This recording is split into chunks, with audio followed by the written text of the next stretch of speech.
ایک زمانہ تھا جب کتے کو وفاداری کی علامت سمجھا جاتا تھا، لیکن آج کے پاکستان میں کتے کا نام لیا جائے تو فوری طور پر ذہن میں اس کے کاٹنے سے ہونے والی اموات آتی ہیں۔ اس کے باوجود بھی یہ ایک حقیقت ہے کہ آج کے پاکستان میں بھیڑیے اور کتے کے ملاپ سے وولف ڈاگ نامی نئی نسل وجود میں لانے کی کوششیں کی جا رہی ہیں۔ دنیا بھر میں کتوں کی 400 کے لگ بھگ نسلیں ہیں، جن میں سے 10 نسلیں جرمن ہیں۔ آپ کے لیے یقیناً حیرت کی بات ہوگی کہ دنیا کا سب سے بڑا یعنی قد آور کتا جرمن گریٹ ڈین ہے، اور اس کا قد نوعمر یا چھوٹے گدھے کے قد کے قریب ہوتا ہے۔ کتے صرف منشیات اور دھماکہ خیز مواد ہی نہیں سونگتے، ان میں کینسر کو سونگنے کی صلاحیت بھی پائی جاتی ہے۔ ایک اطلاع کے مطابق پوری دنیا میں 40 کروڑ سے زائد کتے ہیں۔ کتے انسان کا وفادار ساتھی ہیں۔ یہ شکار، گلہ بانی، حفاظت اور چوکیداری کے لیے کام آتے ہیں، لیکن یہ سراغ رسانی میں بھی بڑے مددگار ثابت ہوتے ہیں۔ پاکستان میں بھیڑیے اور کتے کے ملاپ سے وولف ڈاگ نامی نئی نسل وجود میں لانے کی کوششیں کی جا رہی ہیں، جس میں 6 ماہ کی مادہ بھیڑیا کو کتے کے ساتھ ایک جگہ رکھا جاتا ہے، لیکن اس میں کامیابی کم ہی ہوتی ہے۔ اس کی بڑی وجہ یہ ہے کہ بھیڑیا اور کتا 2 الگ الگ نسلیں ہیں جو ایک دوسرے کی طرف کم ہی راغب ہوتی ہیں۔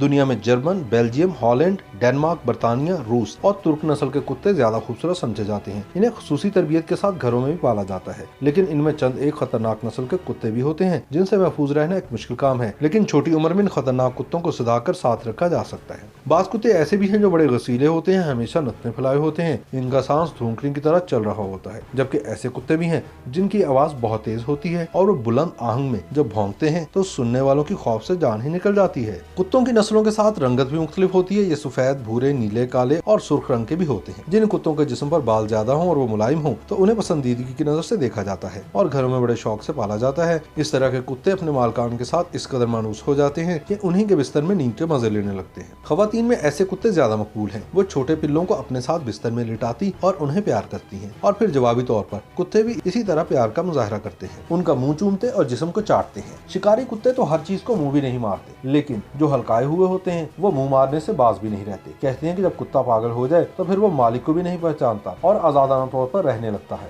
ایسا کتا اگر ہذیانی کی کیفیت میں کسی انسان کو کاٹ کھائے تو اس کے جان کے لالے پڑ جاتے ہیں اور علاج کے لیے پیٹ میں ٹیکے لگوانا پڑتے ہیں۔ لیکن ہر کاٹنے والا کتا پاگل نہیں ہوتا۔ پاکستان میں زیادہ تر دیسی کتے پائے جاتے ہیں جو زیادہ مضرت رساں نہیں ہوتے، بلکہ اکثر بھلے مانس ہوتے ہیں، گھر کے باہر یا دارے پر بیٹھے رہتے ہیں۔ کوئی کھانے کو دے دے تو کھا لیتے ہیں، نہ دے تو مائنڈ نہیں کرتے، دائیں بائیں سے ہی کچھ کھا پی کر گزارا کر لیتے ہیں، لیکن نامساعد حالات میں بھی گھر کو نہیں چھوڑتے۔ البتہ جو آوارہ ہو جائیں وہ فاضل قرار دے دیے جاتے ہیں اور بلدیہ والے انہیں کچلا دے کر تلف کر دیتے ہیں، کیونکہ ان کا مصرف نہیں رہتا، وہ گھر کے رہتے ہیں اور نہ ہی کھاٹ کے۔